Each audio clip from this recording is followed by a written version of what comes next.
పెద్ద నోట్ల రద్దు అనంతర పరిస్థితుల్ని అధిగమించేందుకు కేంద్రం ఏర్పాటు చేసిన కమిటీ నేడు ముంబైలో తొలిసారి సమావేశం కానుంది. ఆంధ్రప్రదేశ్ ముఖ్యమంత్రి చంద్రబాబు అధ్యక్షతన జరిగే సమావేశంలో నోట్ల రద్దు పర్యవసనాలు, సులభతర లావాదేవీలు, తీసుకోవాల్సిన చర్యలపై చర్చించనున్నారు. సమావేశంలో మధ్యప్రదేశ్, మహారాష్ట్ర, ఒడిశా, సిక్కిం, పుదుచ్చేరి ముఖ్యమంత్రులు శివరాజ్ సింగ్ చౌహాన్, దేవేంద్ర ఫడ్నవీస్, నవీన్ పట్నాయక్, పవన్ కుమార్ బన్సల్, నారాయణస్వామి పాల్గొనున్నారు. నీతి ఆయోగ్ ఉపాధ్యక్షుడు అరవింద్ పనగారియాతో పాటు ఆర్బీఐ ఉన్నతాధికారులు, ఆర్థిక నిపుణులు హాజరు కానున్నారు. ప్రజల ఇబ్బందులు, బ్యాంకుల్లో అనుసరిస్తున్న విధానాలపై ఈ సమావేశంలో చర్చిస్తామన్న చంద్రబాబు 2,000 రూపాయల నోట్లతో సామాన్యుడికి ఉపయోగం లేదన్నారు.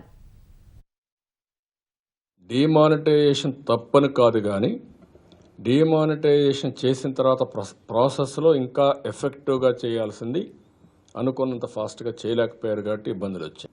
ఆర్బీఐ అదే మరి బ్యాంకర్స్ మీటింగ్ పెట్టాం, ఆల్ చైర్మన్స్ అని రమ్మన్నాం, వాళ్ళతో కూడా కూర్చుంటున్నాం.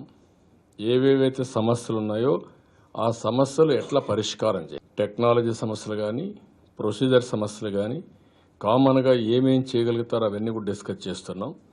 ఇది అయిన తర్వాత ఒక కార్యాచరణ ప్రణాళిక తయారు చేస్తాం. మనం ఏం చేసామో అవన్నీ కూడా వాళ్ళతో షేర్ చేస్తాను. నేషనల్ లెవెల్లో బెస్ట్ ప్రాక్టీస్ తీసుకుంటాం, ఇంటర్నేషనల్ లెవెల్లో బెస్ట్ ప్రాక్టీస్ స్టడీ చేస్తాం. అవసరమైతే 1 or 2 కంట్రీస్ కూడా చూస్తాం, అన్నీ కలెక్ట్ చేస్తాం. దీనికి హార్డ్వేర్ కావాలి, పెద్ద ఎత్తున కావాలి, సెల్ ఫోన్స్ కావాలి, పాస్ మెషిన్స్ కావాలి, కంప్యూటర్లు కావాలి. ఇవన్నీ ఎట్లా చేయాలని చేయడం, జన్ధన్ అకౌంట్ని ఇంకా అందరికీ కంప్లీట్ చేయాలి, రూపీ కార్డ్స్ ఇవ్వాలి, ఆ కార్డు కూడా వాడే అలవాటు నేర్పించాలి. ఇవన్నీ కొన్ని దగ్గర మనం చూస్తే ఆధార్ అకౌంట్తోనే డబ్బులు తీసుకునే అవకాశం ఉంది. అది ఇంకా వీళ్ళు యాక్సెప్ట్ చేయడం, ఆధార్ ఎనేబుల్డ్ పేమెంట్స్ అవి కూడా చేయగలిగితే చాలా ఈజీ అవుతుంది.